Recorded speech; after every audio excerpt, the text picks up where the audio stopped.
3 deaths, PvP, and your favorite cast of 4 Friend or Foe players. Everything a Friend or Foe viewer could possibly ask for. Except for one individual. But that's not what I want to talk about today. Instead, I want to focus on some more recent news surrounding Clownpius and his kind of failed plan to acquire an extra life. Well, not really.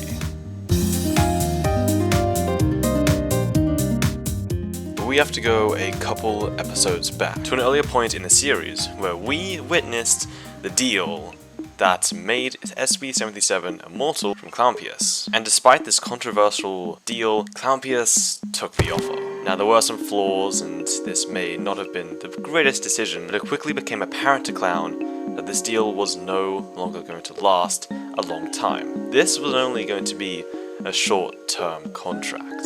This situation eventually reached the tipping point, where Clownpius was eventually backed up into a corner and was almost forced to kill SB-77. And thus, after an 18-episode long deal, it was finally over. But upon breaking this deal, this opened up multiple opportunities, one of which was associated with an extra life quest that was recently announced. That being, if you kill all 3 players in one session, you could earn an extra life. Because SB was immune from Clown, this meant that Clownpius wasn't able to complete this quest. And so upon breaking this deal, this allowed Clown the opportunity to get an extra life, therefore breaking even with SB-737 at 8 lives equally. Furthermore, the 3 kills required to complete this quest also satisfies another quest, that being reaching 10 total kills, of which Clownpius was at 8 kills at the time, meaning he only required 2 kills to receive the life for that quest. All a part of his clever ruse and plan to return back to 10 lives. If this goes right, I was scared that I wasn't going to be able to do it, but if this goes right, I actually will be back 10 lives. That's insane. If you've been paying attention, you will notice that these episodes on the timeline don't exactly match up with the announcement of the life quests and also Clownpius breaking the deal. But we can imply that all 4 members discussed the life quests that have been added before they're fully implemented, meaning Clownpius may have had some leeway into actually performing this deal break. Let's fast forward to episode 32 of the series, where this plan was finally going to be fully enacted.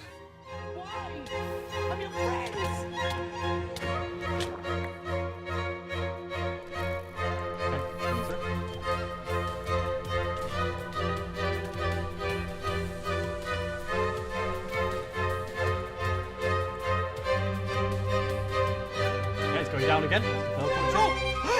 We got him, bro! We got him! We killed him!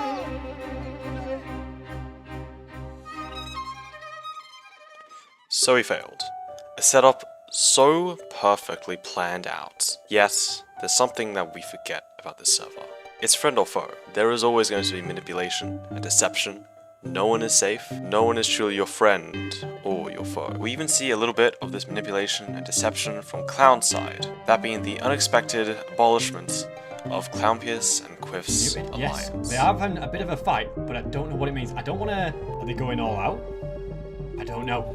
It makes me nervous. I mean, there's 2 minutes of PvP left, but they are going at each other. Yo, Quiff, what's going on? Fight Clown!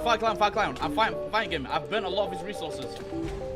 Something that the audience thought was going to last a long time, considering they had a mutual enemy, that being SB-737. But it turns out Quiff was being manipulative over the Dragon Egg. This was just a ploy by both Quiff, mainly to get the Dragon Egg, but also Clown, to reduce the suspicion that Clown was going to kill Quiff by posing as allies. I think if I keep it up like this. Yo, Quiff, what's up, man? Bro, you don't understand. Were you chasing him too? Bro, I traveled 9k blocks and I'm like, yo, okay, I'm gonna kill this guy.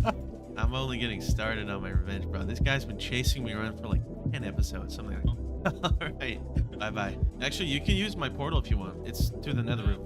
That's funny. This use of candid language in Quiff and Clown's exchanges is evocative of their alliance and their friendly tone towards each other, reflective of how their mutual enemy, SB-77, has led them to be allies and bitter friends. To the audience, this looked like a pretty solid alliance, but perhaps to Clownpius or even to Quiff, This was temporary and only meant to last a short time, because eventually something was going to instigate this alliance to break down and fall apart.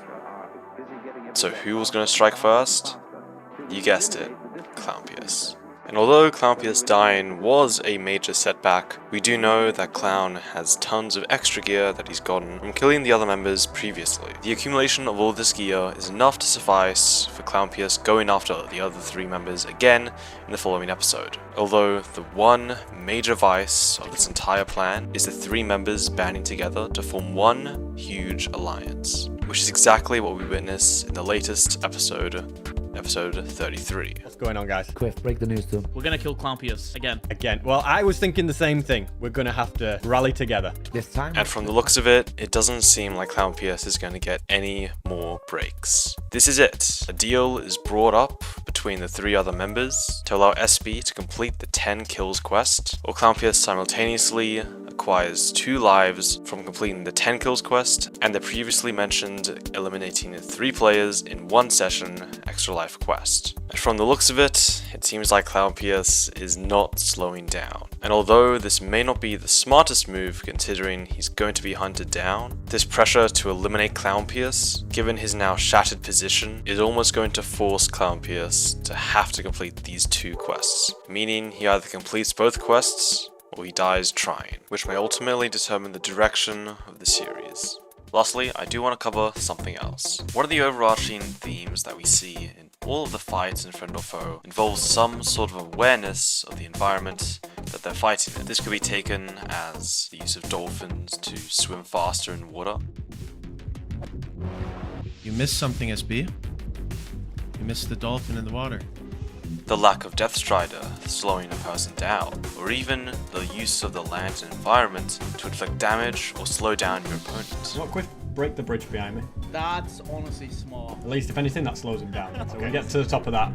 We have the vantage point. We have the high ground. There's Such a key theme in the series is almost irrelevant in most PvP scenarios. Because let's be honest, you're mainly going to PvP on servers that are like set worlds with set kits and all that. You're not going to PvP in such environments unless you're on an SMP. And this theme separates the strategists from the victims. The winner is ultimately decided by who can outsmart their opponent the most. So there you have it. The manipulative and deceptive nature of Clownpius has led him to a position set for future success, although with the sacrifice of being public enemy number 1. 9 kills worth of sets of gear will not be able to suffice Clownpius' thirst for vengeance, but I'm sure that Clownpius will be able to complete half of his plan, that being 10 kills, even with the whole server against